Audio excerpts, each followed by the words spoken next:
Olá, eu sou Oswaldo Quartim, repórter da Rádio MP, a rádio do Ministério Público de Minas Gerais. Está começando mais um Rádio MP Entrevista. Hoje nós recebemos o Mauro Elovitch. Ele é promotor de justiça do Ministério Público de Minas Gerais e coordenador do GAECiber, Grupo de Atuação Especial de Combate aos Crimes Cibernéticos do Ministério Público. Tudo bem, Mauro? Tudo bem, Oswaldo. Muito obrigado por mais uma participação aqui no nosso quadro Rádio MP Entrevista, viu? Bom, vamos falar sobre pornografia infantil. O termo pornografia pode ser definida como representação para fins recreativos da nudez ou atividade sexual consensual. A exploração de nudez e sexo envolvendo crianças não pode ser vista dessa forma. Então, a expressão pornografia infantil é usada popularmente para se referir a fotos e vídeos decorrentes de abuso e exploração sexual infanto-juvenil. E, recentemente, dados da Central Nacional de Denúncias de Crimes Cibernéticos revelam um aumento de 77,13% nos registros dos novos casos de abuso e exploração sexual infantil online em relação a 2022. E sobre isso vamos conversar com o Mauro Elovitch. Ô Mauro, quais crimes são cometidos nesse tipo de exploração e comercialização? Então, é interessante a gente trazer para o público que, na verdade, esse conceito de abuso e exploração sexual infantil online, ele é muito mais amplo do que as pessoas às vezes associam, né? Geralmente só associam abuso e exploração ao estupro da criança em si, né? A prática de ato sexual com menor de 14 anos, ou então forçado, ou enfim, outras condições. E também em quem também é muito associado a quem comercializa esse tipo de material. Mas, na verdade, a nossa legislação ela é acertadamente mais protetiva. Ela pune todos os ciclos desse abuso e exploração sexual infantil online. Então, no Brasil é crime tanto quem produz esse material, dirige, alicia crianças e adolescentes para participar, transmite, ainda que gratuitamente, compartilha, fornece, adquire, vende, armazena, inclusive quem assedia crianças para fazer esse tipo de material. Então, todo esse ciclo é considerado crime pelo Estatuto da Criança e do Adolescente, e com razão. E quais são os perfis predominantes de vítimas, Mauro? A maioria realmente é de crianças que não tem uma cultura de educação digital. Então, são crianças que não medem o alcance dos danos que são causados em relação a elas quando elas compartilham esse tipo de material.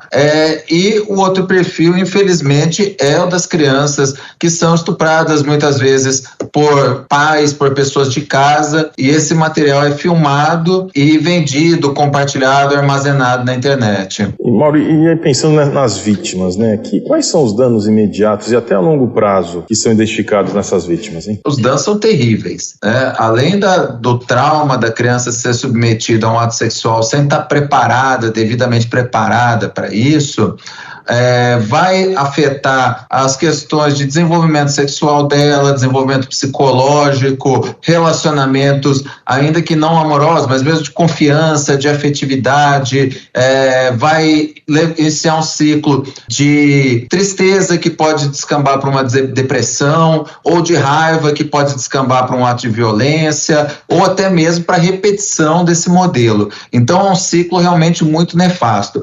E aí é importante a gente frisar, aí é que é importante a gente punir os outros ciclos do abuso sexual online. Porque além de punir a pessoa que cometeu o ato sexual em relação à criança, a criança ela é submetida a uma nova violência quando outras pessoas têm acesso àquele conteúdo, a ela no seu momento mais triste, no seu momento mais vergonhoso, no seu momento mais doloroso, e está tendo aquela violência reprisada em meio online e, inclusive, para saciar a libido de outras pessoas, outros criminosos. E a gente falou de danos para as vítimas também, mas também a sociedade também sofre danos, né? O que você acha que dá para falar sobre isso? Ela sofre porque você está replicando um modelo, você está de alguma maneira estimulando a prática, né? Então, quando a pessoa adquire aquele material, faz parte muitas vezes do próprio fetiche sexual do pedófilo, armazenar aquele material, trocar aquele material, pagar por aquele material, e isso alimenta também um mercado mercado, né, um mercado oculto, né, que vive disso, de aliciar vítimas, de fazer com que essas vítimas sejam molestadas para que esse material possa ser vendido. Então, é um dano que ele vai se multiplicando. Ele tem um impacto financeiro, tem um impacto da violência, e então faz parte do Ministério Público enfrentar todos esses elos dessa cadeia.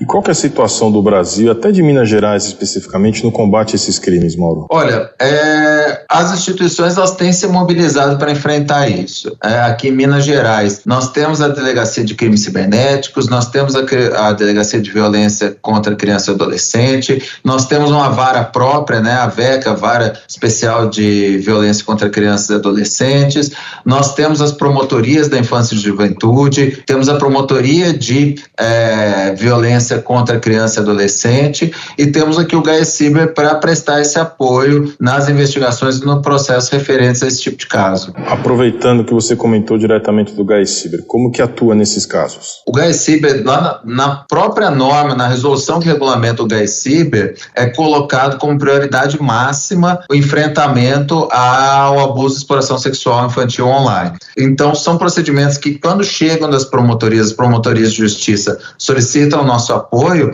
eles passam a ter prioridade, então eles passam na fila, na frente de outras investigações em andamento.